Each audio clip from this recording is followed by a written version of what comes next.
Hi everyone, welcome back to Swaroopa లోసారీస్ channel. ఇవాళ prawns fry చూపిస్తున్నానండి. First of all thank you everyone for positive feedback. ముందుగా 1 kg రొయ్య పప్పు తీసుకున్నానండి. ఇందులోకి ఫస్ట్ మ్యారినేషన్ చేస్తున్నాను. చిటికెడు పసుపు,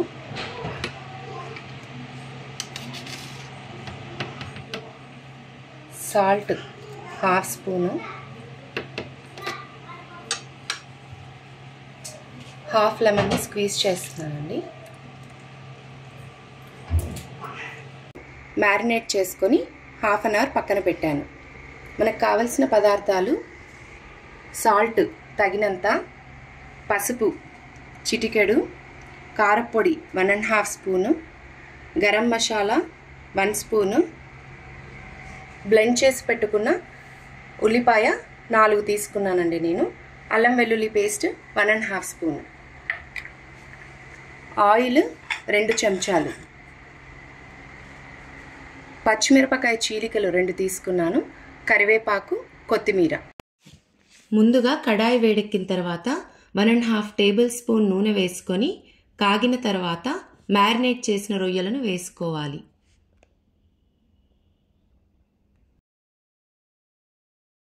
ఐదు నిమిషాలు ఉడికిన తర్వాత రొయ్య నుంచి నీరు వేరవుతుంది. ఈ రొయ్యను తీసి సెపరేట్గా ప్లేట్లో తీసుకోవాలి.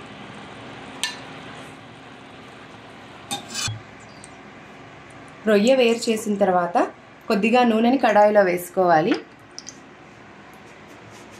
నూనె ఎక్కిన వేడిలో పచ్చిమిరపకాయ చీలికలను వేస్తున్నాను.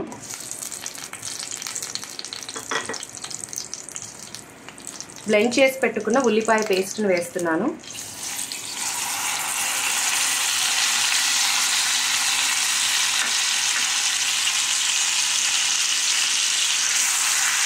ఈ ఉల్లిపాయ పేస్ట్ పచ్చివాసన వెళ్ళే వరకు వేసుకోవాలి.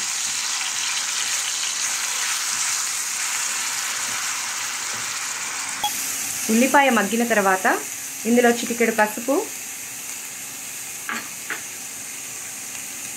1 స్పూన్ సాల్ట్. ఆల్రెడీ మనం మ్యారినేషన్లో సాల్ట్ యాడ్ చేసాం కాబట్టి జాగ్రత్తగా వేసుకోవాలి. కారం 1.5 స్పూను. ఎక్కువ తినేవాళ్ళు ఇంకొంచెం యాడ్ చేసుకోవచ్చండి.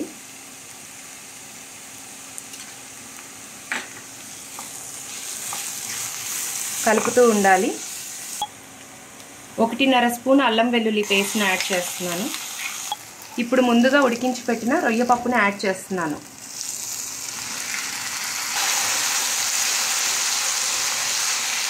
ఈ రొయ్య పప్పుని కలుపుతూ ముందుగా రొయ్య ఉడికించినప్పుడు తీసిన వాటర్ని ఇందులో యాడ్ చేస్తున్నాను.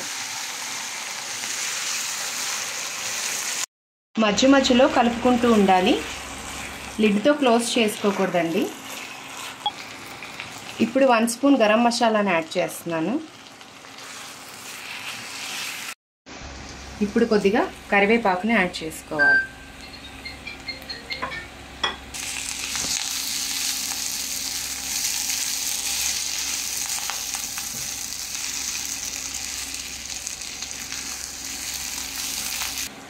ఇప్పుడు కొద్దిగా కొత్తిమీరతో గార్నిష్ చేసుకుంటే ఎంతో రుచికరమైన రొయ్యల వేపుడు రెడీ అయిపోయిందండి. చివరిగా ఒక చిన్న టిప్ అండి. రొయ్యలు ముందుగా ఒక 5 నిమిషాల పాటు ఉడికించుకుంటే రబ్బరీ టెక్స్చర్ ఉండదండి. చాలామంది డైరెక్ట్గా వేస్తారు, అలా కూడా చేసుకోవచ్చు.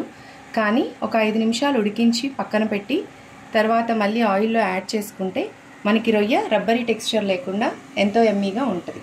Thank you.